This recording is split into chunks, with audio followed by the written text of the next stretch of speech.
Dans le cadre d'une série de visites dans 5 pays d'Asie, le secrétaire général de l'ONU s'est rendu au Myanmar cette semaine. Ban Ki-moon a rencontré la conseillère d'État et ministre des Affaires étrangères Aung San Suu Kyi.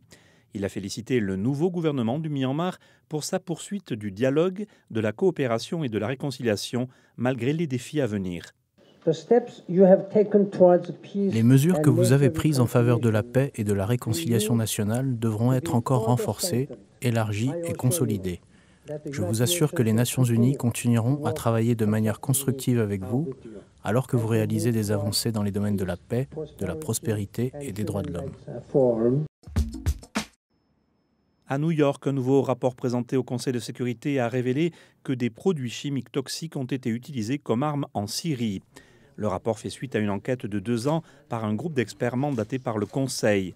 L'armée de l'air syrienne et le groupe extrémiste Daesh sont les 2 entités à avoir eu recours à de telles armes.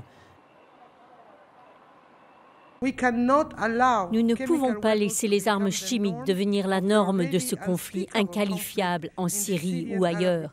Les auteurs doivent être identifiés et tenus responsables pour dissuader de telles actions à l'avenir. Enfin, l'ONU a marqué cette semaine la journée internationale contre les essais nucléaires. Or, 20 ans après son adoption, le traité d'interdiction complète des essais nucléaires doit encore être ratifié par 8 pays. Mais moi, en fait, la question que je me pose, c'est quel est le monde que nous voulons laisser aux générations futures? Et c'est de ça qu'il est question.